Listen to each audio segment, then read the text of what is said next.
Good morning बच्चों, विद्या learning classes में आप सभी का स्वागत है।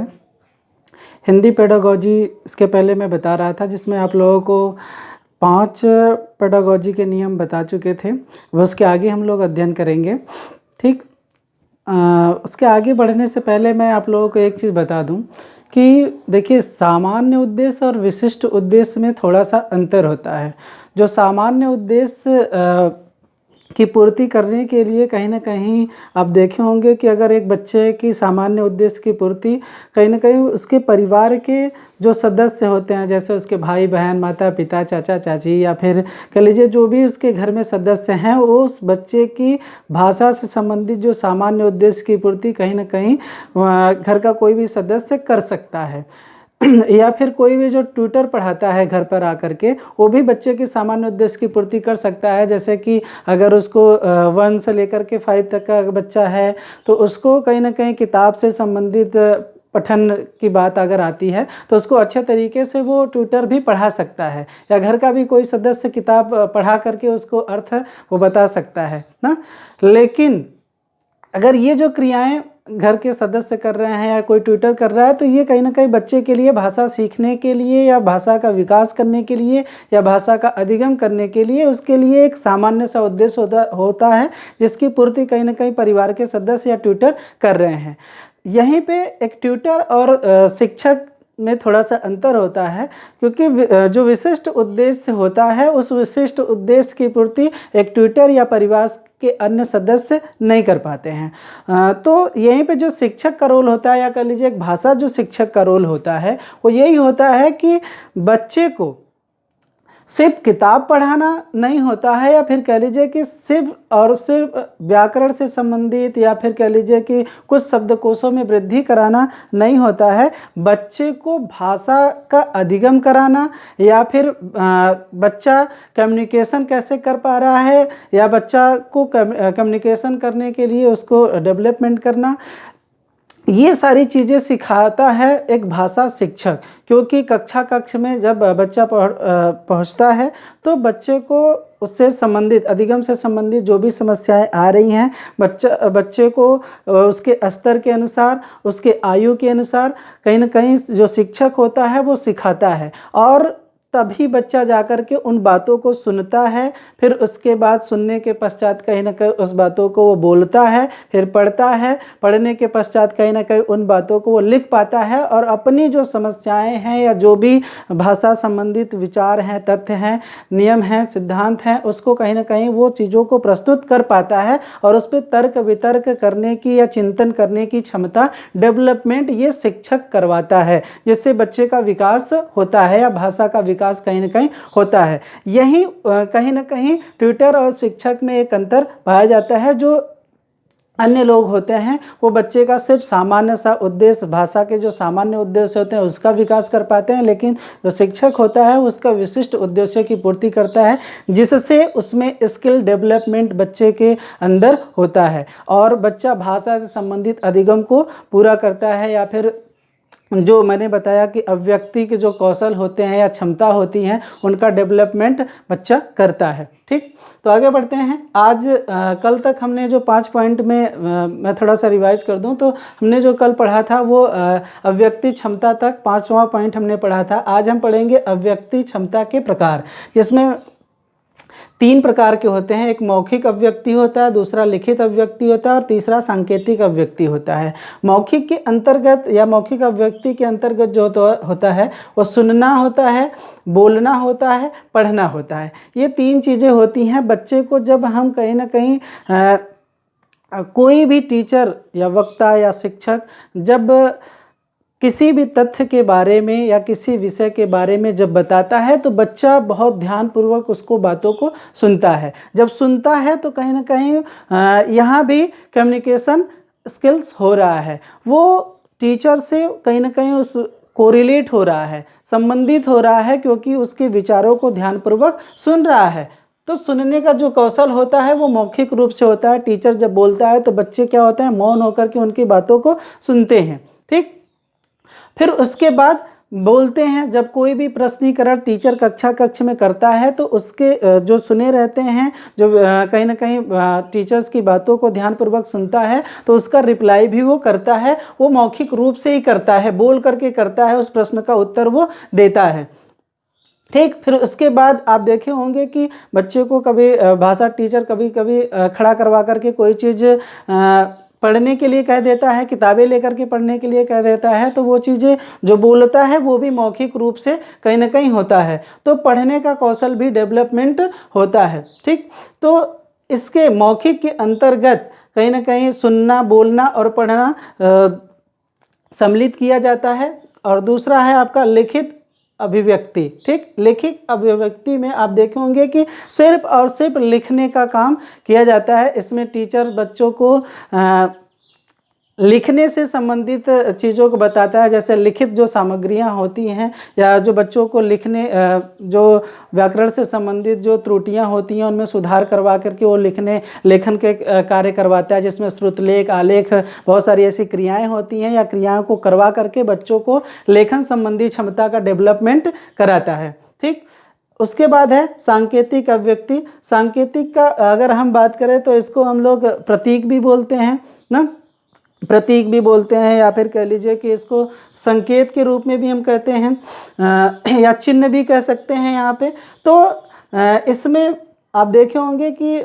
बच्चा जो होता है वो संकेतों के माध्यम से कहीं ना कहीं अपने भावों को प्रकट करता है। हाव भाव, इसमें भाव भंगिमा होता है और हाव भाव क्रियाएं होती हैं। अब ये भाव भंगिमा होता क्या है? भाव, अगर आप कहीं जा रहे हैं, मान लीजिए किसी के साथ ट्रेजेडी हो जाती है, या फिर मान लीजिए कहीं पे दुख हो जाता है, किसी का एक्सीडेंट हो जाता है, तो आप जाकर के वहाँ पे मुस्कुराएंगे नहीं, बल्कि आप अपने आँखों में ऐसे आंसू ला देते हैं, या फिर आपके मुद्राओं पे वो चीज़ें भाव के रूप में या संवेग के रूप में झलकता है कि आप क्या हैं, उस ट्रेजेडी की वजह से आप क्या हैं, दुखी हैं। तो कहीं ना कहीं ये जो आप अपने मुखौटे पर या चेहरे पे वो जो भाव उत्पन्न करते हैं, और जो कहीं ना कहीं अगर आप रो भी नहीं रहे हैं, लेकिन आपके सिर्फ इस भाव को देख करके ही वो व्यक्ति समझ जाता है कि आप क्या हैं, गम में हैं या दुखी हैं, उसी को हम क्या कहते हैं, भाव भंगिमा कहते हैं, जो इससे प्रदर्शित होता है देख करके। अब ये हाव भाव क्रियाएं क्या होती हैं? हाव भाव क्रियाएं होती हैं जैसे अगर कि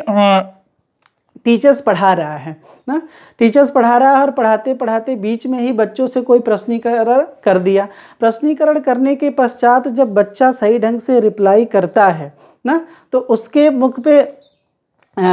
मुस्कुराहट आ जाए, या नहीं रिप्लाई किया तो क्रोधित हो जाए, पैर को पटके, हाथों के इशारे में इंडिकेट करे, या हमारी जो शारीरिक संरचनाएं होती हैं, जो या कह लीजिए बॉडी, जो हमारा स्ट्रक्चर होता है जिसके द्वारा हम प्रदर्शित करते हैं कि हम प्रसन्न हैं, क्रोधित हैं, या फिर आपसे बहुत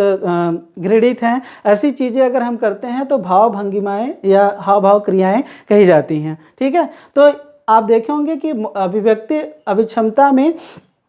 कि यहाँ पे जो भाव भंगिमाएँ होती हैं या फिर जो सांकेतिक अभिव्यक्ति होती है, ये कहीं ना कहीं आप देखेंगे कि इसमें सबसे पहले भी होती है और सबसे अंतिम भी कहीं ना कहीं इसकी अभिव्यक्ति होती है। क्योंकि हम जब शुरू में बच्चों को जब कोई भी चीज़ सिखाते हैं तो पहले संकेतों के माध्यम से ही सिखाते हैं। अगर जैसे मैं कहूँ कि अगर मान लीजिए प्राथमिक स्तर का बच्चा है और हमको उसको सिखाना है, तो हम क्या करते हैं, पहले कोई भी चीज़ इस प्रकार से दिया रहता है किताबों में ना, और उसको हम क्या कहते हैं, ये संकेत के रूप में दिया, और इसी पे हम क्या करते हैं, उनका पेन या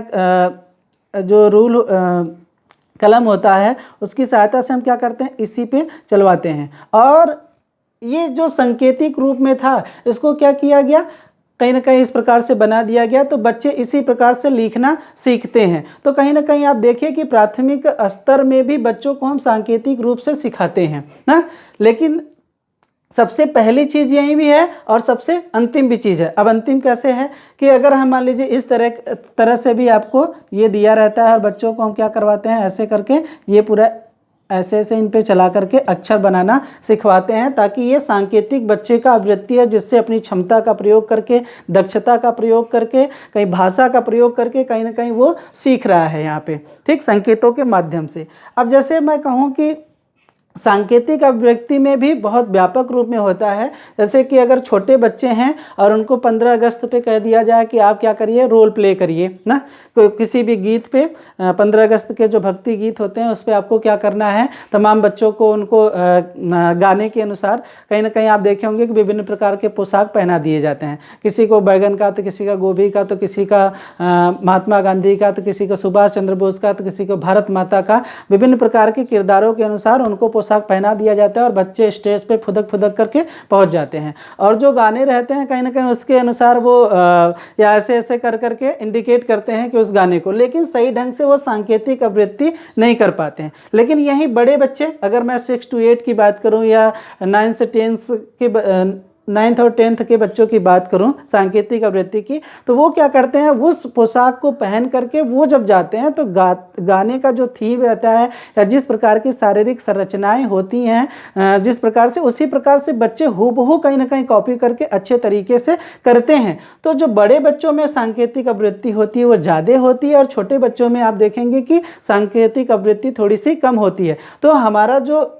कम्युनिकेशन में माना जाता है कि जिस बच्चे को सांकेतिक अभिव्यक्ति या फिर लिखित अभिव्यक्ति और मौखिक अभिव्यक्ति सही ढंग से या स्पष्ट रूप से आ जाती है, तो हम ये मानते हैं एज ए भाषा टीचर, हम ये मानते हैं कि बच्चे को कम्युनिकेशन स्किल क्षमता कहीं ना कहीं डेवलपमेंट हो रहा है। ठीक,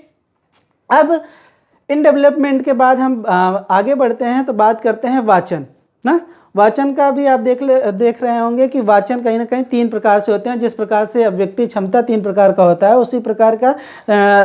आपका वाचन भी 3 प्रकार का होता है। जो पहला वाचन 3 प्रकार का होता है वो छात्रों के लिए होता है, जिसमें पहला होता है सस्वर वाचन, दूसरा होता है मौन वाचन और तीसरा होता है द्रुत वाचन। ठीक, अब ये सहस्वर वाचन क्या होता है, मौन वाचन क्या होता है, द्रुत वाचन क्या होता है, इसको समझना बहुत आवश्यक है क्योंकि ये बहुत इंपॉर्टेंट है और यहाँ से प्रश्न अधिकतर आपके एग्जाम्स में पूछे जाते हैं। ठीक है, सहस्वर वाचन क्या होता है? देखिए, जो सहस्वर वाचन होता है जब बच्चा आवाज़ के साथ साथ कहीं ना कहीं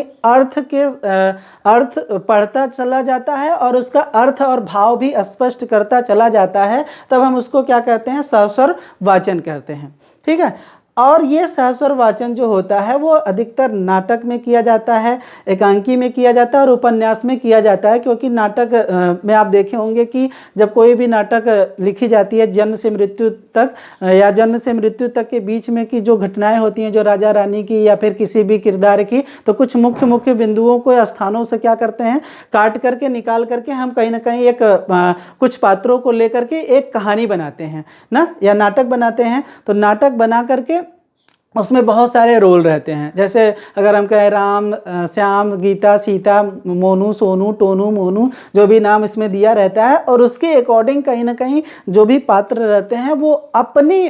कहीं ना कहीं उस किरदार के अनुसार संवेगों को या फिर संवाद को प्रस्तुत करते हैं, आकर के सामने वो प्रस्तुत करते हैं। और उसमें आप देखिए कि सहस्वर एक किरदार अपनी अपनी भूमिका का सही ढंग से निर्भर करता है, उसको हम क्या कहते हैं, सहस्वर वाचन कहते हैं। और इसमें नाटक होता है। ठीक, एकांकी में भी देखे होंगे कि ये कहीं ना कहीं इसमें भी पात्र होते हैं और पात्रों को अपने अकॉर्डिंग कहीं ना कहीं एक को अपना जो संवेग होते हैं, जो भाव होते हैं, उसमें प्रस्तुत करना पड़ता है। ठीक, तो ये सहस्वर वाचन में एकांकी भी आता है और उपन्यास भी आता है। उपन्यास में भी आप लोग देखे होंगे कि पूरी जन्म से मृत्यु तक की जो पटकथा लिखी जाती है उसको हम उपन्यास कहते हैं। तो उपन्यास में भी आप देखे होंगे कि इसमें भी कहीं ना कहीं किरदार लिखे जाते हैं। आप हिंदी के विषय में बहुत सारे उपन्यास पढ़े भी होंगे, उसमें कहीं ना कहीं आप देखिए कि सारे रोल होते हैं और सभी व्यक्ति कहीं ना कहीं अपने अपने रोल को अदा करते हैं। ठीक है, तो ये हो गया आपका सहस्वर वाचन। सहस्वर वाचन करते समय आप ये ध्यान रखेंगे कि यह रखा जाता है कि सहस्वर वाचन में कहीं ना कहीं अर्थ के साथ साथ उसके भाव को प्रकट किया जाता है, और ये जो होता है वो नाटक और एकांकी और एक उपन्यास में अधिकतर किया जाता है। ठीक है, इसमें अगर प्रश्न बनता है कि नाटक के लिए नाटक कौन से वाचन में किया जाता है, तो आप देखिए आपका ऑप्शन देगा सहस्वर वाचन, मौन वाचन या द्रुत वाचन। तो आपका जो आंसर रहेगा वो सहस्वर वाचन नाटक के अंतर्गत किया जाता है। ठीक है, फिर उसके बाद है दूसरा मौन वाचन। मौन वाचन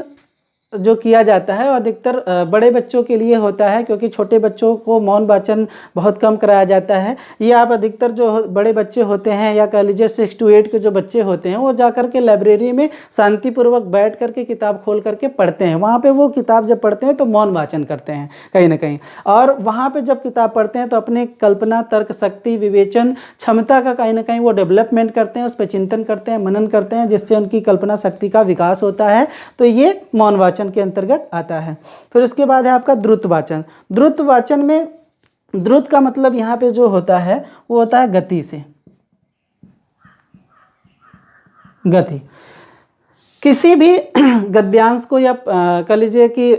जो गद्यांश दिए रहते हैं आपके, उसको बहुत ही तीव्र गति से पढ़ना, या फिर कोई कहानी दिया गया है, निबंध दिया गया, आत्मकथा दिया गया है, जीवनी दी गई है, या कोई डायरी लिखा हुआ है, या कोई कहानी है, उसको क्या बिना अर्थ समझे, बिना कहीं ना कहीं उसके तथ्यों को जाने, आप क्या करते हैं, एक स्वर में उसको पढ़ डालते हैं 1-2 पेज, क्योंकि ये बहुत लंबी लंबी होती हैं, मेरे ख्याल से 2000-3000 शब्दों के होते हैं, तो बहुत लंबा होता है। तो इसका हम कहीं ना कहीं आप देखेंगे कि एक सेंटेंस में या एक स्वर से पढ़ते हुए पूरी कहानी पढ़ जाते हैं। अगर अंतिम में इसका सार पूछा जाता है या फिर उसका अर्थ पूछा जाता है, तो आप कहीं ना कहीं इसका अर्थ नहीं बता पाएंगे, क्योंकि हम इसमें क्या है, द्रुत, बहुत ही गति के साथ इस चीज़ को पढ़ के हम आगे बढ़ जाते हैं। तो जो निबंध होता है, जो आत्मकथा होती है, जिसमें शब्दों के बहुत ज़्यादा भंडार होते हैं, बहुत ज़्यादा संख्या में लिखी जाती है, तो इसको हम लोग क्या द्रुत गति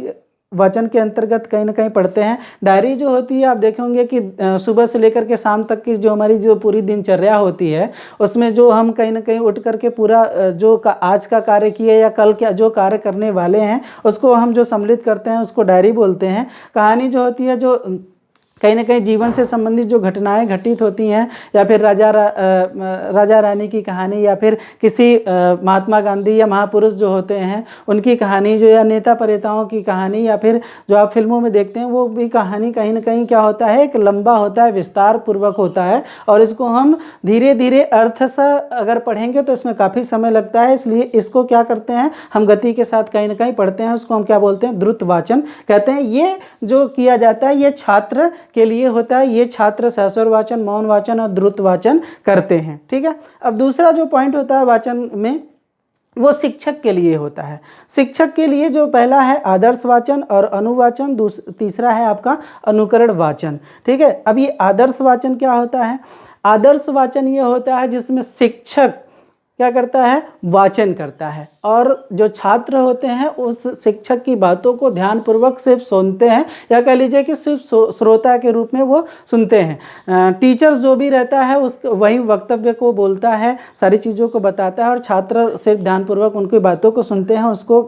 हम बोलते हैं आदर्श वाचन, क्योंकि टीचर छात्रों के लिए टीचर से ही आइडियल होता है, कहीं ना कहीं रोल मॉडल होता है, और उसी के अकॉर्डिंग कहीं ना कहीं वो सारी चीज़ों को अपने अंदर आत्मसात करता है और सीखते हुए आगे बढ़ता है। इसको हम क्या कहते हैं, आदर्श वाचन, क्योंकि जो टीचर द्वारा जो वाचन किया जाता है उसी को हम क्या कहते हैं, आदर्श वाचन। अनुवाचन, अनु का जो अर्थ होता है पीछे, और वाचन का जो अर्थ होता है वो होता है बोलना। तो टीचर के पीछे जो बोला जाता है या जो बोला जाता है उसी को हम क्या कहते हैं, अनुवाचन कहते हैं। टीचर बोल दिया कि राम जाता है, फिर ये सेंटेंस पूरा हो गया, फिर उसके बाद अगर बच्चा भी बोले कि राम जाता है, तो इसको हम क्या कहते हैं, अनुवाचन कहते हैं। टीचर के बोलने के पश्चात जब छात्र बोलता है तो उसको हम क्या कहते हैं, अनुवाचन। तीसरा है आपका अनुकरण वाचन।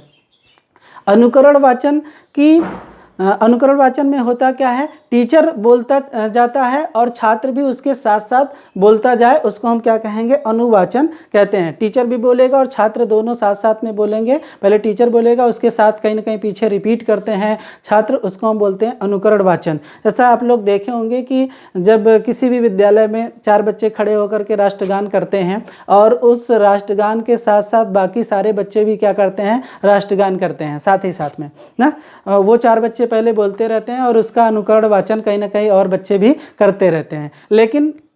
कुछ कारणवश कभी कभी क्या होता है, कुछ बच्चे बीच में ही कुछ पीछे हो जाते हैं ना, और वो बच्चे जो 4 बच्चे बोल रहे हैं वो आगे निकल जाते हैं। तो लास्ट में जब जय हो का उच्चारण किया जाता है तो वो बच्चे जो पीछे रह जाते हैं वो भी उन लाइनों को पूरा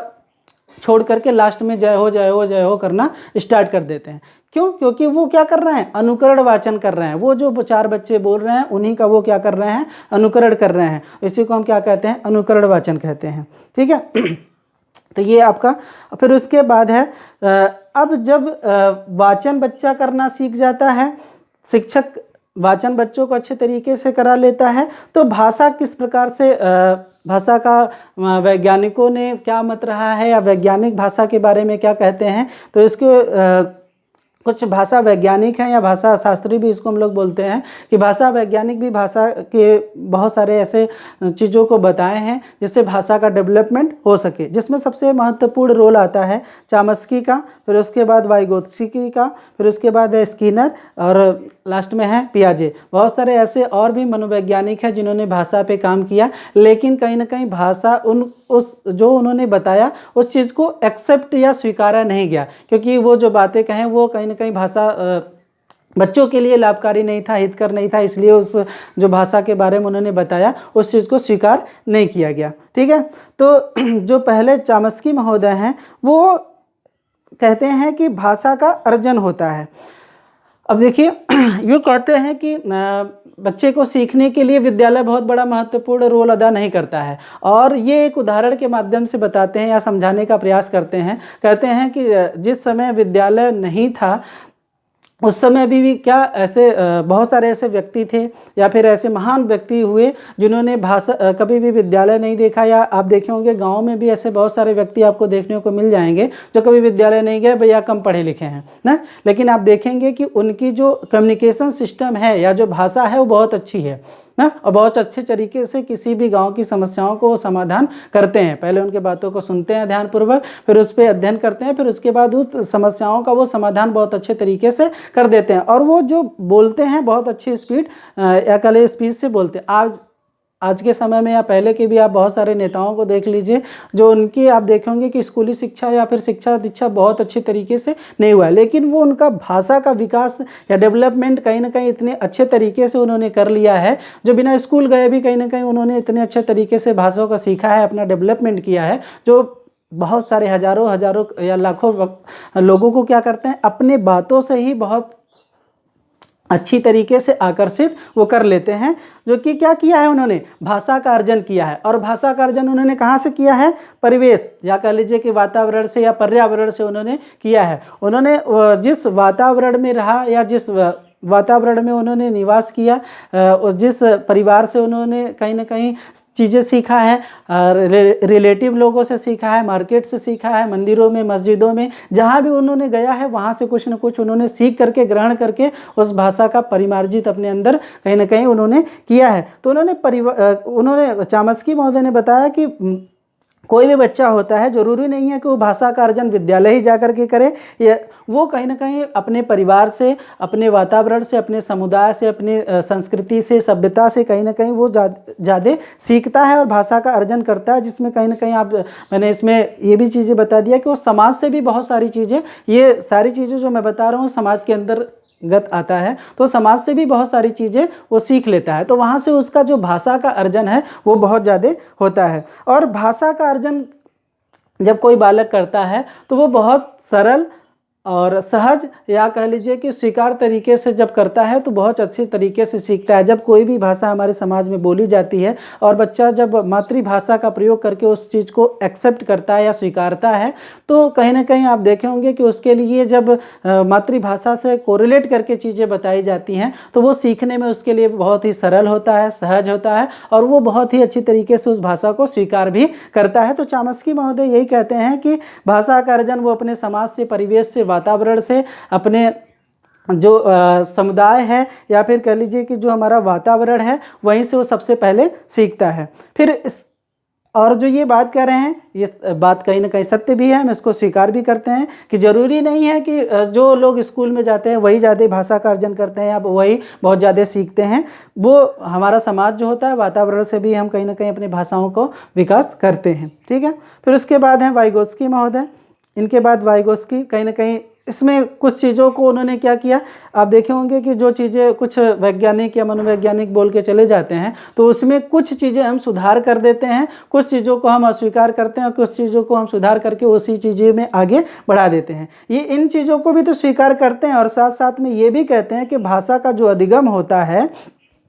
जब बच्चा ज़्यादा सीखता है या सीखने के लिए जब कहीं ना कहीं वो विद्यालय जाता है तो नियमबद्ध तरीके से या फिर कह लीजिए कि बहुत सिस्टमैटिक तरीके से वो सीखता है, तो वो ज़्यादा सीखता है। क्योंकि विद्यालय में जब भाषा का अधिगम कराया जाता है तो बच्चे के आयु, स्तर, बौद्धिक क्षमता, शारीरिक क्षमता, उसकी सारी चीज़ों को ध्यान में रख करके सिखाया जाता है। और भाषा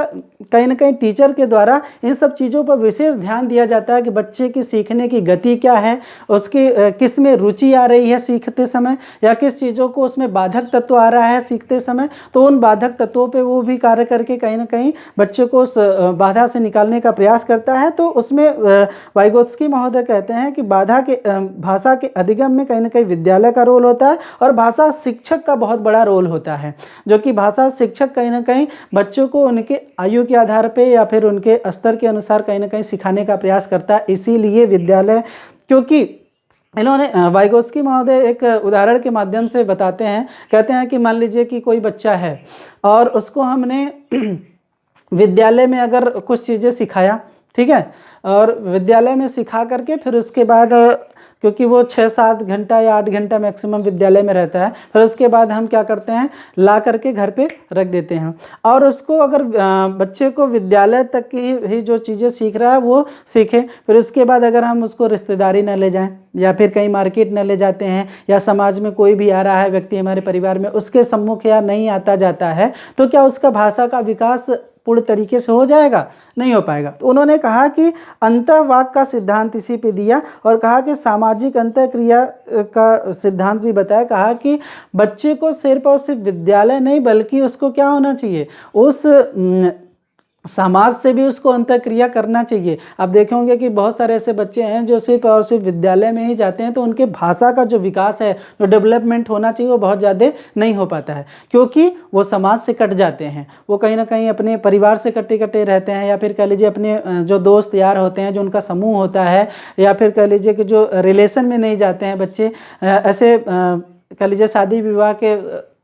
समारोह में अगर नहीं जाते हैं, तो बहुत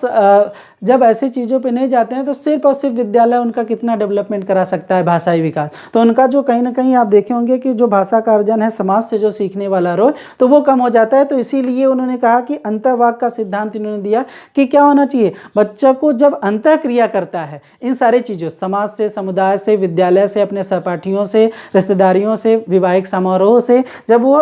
अंतःक्रिया करता है, सामाजिक अंतःक्रिया करता है, तब ज़्यादा वो सीखता है। फिर उसके बाद स्किनर महोदय कहते हैं कि अनुकरण के द्वारा बच्चा सीखता है और पुनर्वलन के द्वारा बच्चा सीखता है। अब ये अनुकरण के द्वारा कैसे सीखता है? टीचर जब बच्चे को अगर बता रहा है कि भाई किसी भी अगर बड़े हैं तो उनको ऐसे नमस्ते करना चाहिए या ऐसे नमस्ते करना चाहिए या इस प्रकार से नमस्ते करना चाहिए, या जो भी तरीके से कहीं ना कहीं बच्चे को टीचर्स बता रहा है, छात्र उसी प्रकार से वो क्या करता है, अनुकरण करता है। क्यों? क्योंकि टीचर्स को ही वो क्या करता है,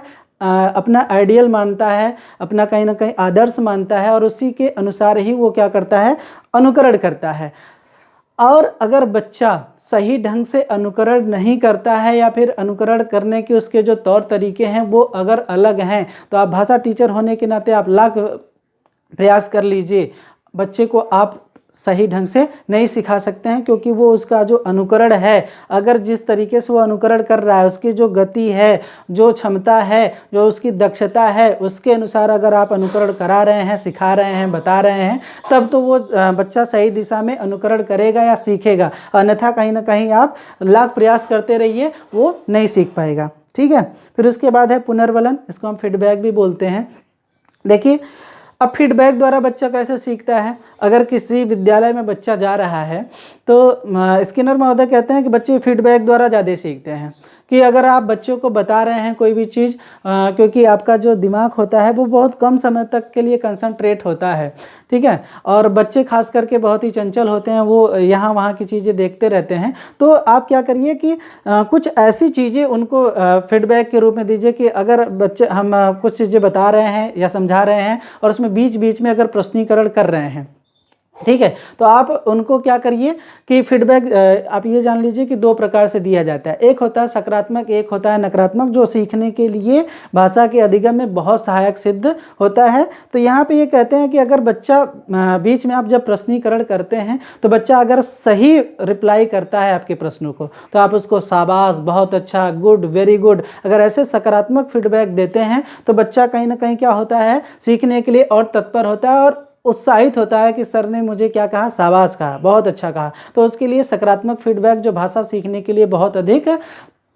अच्छा माना जाता है। अगर आप वो गलत तरीके से रिप्लाई कर रहा है, जो आपने बताया अगर उसका रिप्लाई सही ढंग से नहीं दे रहा है, गलत दे रहा है, आप क्या करिए, आप उसको क्रोधित होइए, ऐसे घूर के देखिए, या फिर इंडिकेट ऐसे करिए कि हम गुस्से में हैं, या फिर आप उसको ऐसे बैठा दीजिए। तो कहीं ना कहीं आप जब नकारात्मक चीज़ें कहते हैं, बैठो, नहीं समझ में आया, या फिर ऐसे बेहुदा कहीं के, या बहुत सारे ऐसे शब्द हैं जो नकारात्मक रूप में आप कहीं ना कहीं बोलते हैं, तो बच्चा इससे भी मोटिवेट होता है, सीखने का प्रयास करता है कि सर ने मुझे डांटा या फिर नकारात्मक फीडबैक दिया, अब मैं पढ़ के आऊँगा या फिर पढ़ूंगा मन से, ध्यान से टीचर्स की बातों को सुनूंगा। तो कहीं ना कहीं बच्चा फीडबैक के द्वारा भी सीखता है, और फीडबैक सकारात्मक नकारात्मक दोनों तरीके से दिए जाते हैं। उसके बाद स्किनर की बातों को साथ में रखते हुए पियाजे ने भी कुछ चीज़ों को यहाँ पे बताया। उन्होंने कहा कि अगर बच्चे को आयु के अनुसार सिखाया जाए, अगर बच्चा मान लीजिए पाठ्यक्रम हम पढ़ा रहे हैं, जो पाठ्यक्रम बच्चे का है, जैसे अगर मान लीजिए 1 से लेकर के 5 तक का बच्चा है, तो आप देखे होंगे कि सभी कक्षाओं के लिए, कक्षा 1 का बच्चा है तो उसको सीखने सिखाने का जो तरीका है वो बहुत सरल होगा, सहज होगा। जो बच्चे को कहीं ना कहीं रटने पे बल दिया जाता है शुरुआत के कक्षाओं में, तो उसको हम कहीं ना कहीं रटा करके बुलवा करके सिखाते हैं। फिर उसके बाद जो होता है उनके पूर्व ज्ञान से संबंधित जोड़ करके सिखाने का बात करते हैं। तो जब हम उनके आयु के अनुसार सिखाते हैं या जो प्लानिंग करके जाते हैं कि इन बच्चों को हम ऐसे सिखाएंगे, तब तो बच्चा को हम सही ढंग से उनकी भाषा का विकास करा सकते हैं। अन्यथा अगर 5वीं का बच्चा है और हम जाकर के उनको लेक्चर मेथड से पढ़ाने लगे ना, बच्चे को व्याकरण का ज्ञान देने लगे, प्राथमिक स्तर का बच्चा है, अब हम उसको व्याकरण का ज्ञान नहीं करा सकते हैं। वो छोटी मोटी व्याकरण की चीज़ें, कुछ कुछ चीज़ों को समझ सकता है या समझा सकते हैं। लेकिन अगर हम बात करें कि बच्चों को जाकर के हम प्रोजेक्टर के द्वारा पढ़ाएं, या फिर कह लीजिए कि हम परिचर्चा कराएं, संगोष्ठी कराएं, वाद विवाद कराएं, ऐसी चीज़ें अगर कराते हैं तो क्या निम्न स्तर का बच्चा या प्राथमिक स्तर का बच्चा ऐसे सीख सकता है? व्याख्यान उसके लिए उपयोगी नहीं सिद्ध होगा। उसके लिए बल्कि हम खेल विधि का प्रयोग कर सकते हैं, जिससे अगर सिखाएंगे तो ज़्यादा सीखेगा। तो पियाजे कहते हैं कि बच्चे के आयु और स्तर के अनुसार सिखाते हैं। जब हम भाषा का प्रयोग करके सिखाते हैं तो बच्चा ज़्यादा सीखेगा। फिर उसके बाद संज्ञान का मतलब होता है कि उसके ज्ञान का जब हम डेवलपमेंट करते हैं, तब बच्चा उसके स्तर के अनुसार, जब हम उसके बौद्धिक स्तर के अनुसार जब हम उसको सिखाते हैं, बताते हैं, तब उसके संज्ञान में वृद्धि होती है, तब वो ज़्यादा चीज़ें सीखता है, अचीव करता है। फिर कहीं ना कहीं जो भाषा शास्त्री थे, उन्होंने ये 4 भाषा शास्त्री ने अपने अपने तरीके से बच्चे का ओवरऑल पर्सनालिटी डेवलपमेंट करने की बात की, कम्युनिकेशन स्किल्स की बात किया कि जब कहीं ना कहीं अगर हम बच्चे का भाषा का अर्जन करने के लिए परिवेश का, समाज का, या कह लीजिए कि भाषा अधिगम में विद्यालय का रोल, भाषा शिक्षक का रोल या पुनर्वलन अनुकरण का रोल जब वो करता है, तब कहीं ना कहीं वो सहस्वर वाचन, मौन वाचन, द्रुत वाचन करने लगता है। और सही ढंग से वाचन जब करता है तो वो कहीं ना कहीं पढ़ना, सुनना, बोलना, भाव भंगिमाएँ का प्रयोग करना सीखता है, और अभिव्यक्तियों के उसकी क्षमता का विकास होता है। जब उसके अभिव्यक्ति क्षमता का विकास होता है तो कहीं ना कहीं वो अधिगम करना सीखता है। जब अधिगम सीखेगा तो जो हम बात कर रहे हैं कि भाषा के विकास का, तब एज ए लैंग्वेज टीचर हमारा रोल जो पूरा होता है कि हम तब जाकर के कहीं ना कहीं बच्चों का भाषा का विकास कर सकते हैं। ठीक है, तो आज के लिए बच्चों इतना ही। आई होप आज का आप लोगों को ये जो 3 पॉइंट मैंने बताया। फिर उसके बाद बहुत सारे ऐसे पॉइंट अभी और हैं, लगभग 30-40 पॉइंट हैं, जिसके अंतर्गत जितने भी प्रश्न पूछे जाते हैं और प्रश्नों के अंतर क्या क्या समाहित किया जाता है, मैंने आपको कल भी बताया था और आज भी बता रहा हूँ कि जो आपके प्रश्न के अंतर्गत जो ऑप्शन पूछे जाते हैं वो ऑप्शन नहीं होते हैं, बल्कि यही एक्टिविटीज़ होती हैं, जो ये एक्टिविटीज़ बच्चों से कराई जाती हैं। और ऐसा कौन सा ऑप्शन है या कह लीजिए कौन सी एक्टिविटीज़ उन चारों में से बेस्ट है जिसके द्वारा बच्चा सबसे ज़्यादा सीखता है, तो उसी एक्टिविटीज़ को हमको चुनना होता है कि कौन सी एक्टिविटीज़ बच्चों को हम कराएंगे जिससे वो ज़्यादा से ज़्यादा उनका भाषा के रूप में विकास हो सकता है या भाषा का अधिगम वो कर सकता है। तो इन्हीं एक्टिविटीज़ को हमको छांटना रहता है। मैं आगे आप लोगों को क्वेश्चन भी सॉल्व जब कराने लगूंगा तब वहाँ पर एक एक चीज़ को विस्तार करके बताऊंगा कि आखिर ये एक्टिविटीज़ का हम प्रयोग वहाँ पे ऑप्शन में कैसे करते हैं, एक एक का विस्तार पूर्वक करके बताएंगे। अभी के लिए इतना ही, ठीक है, धन्यवाद।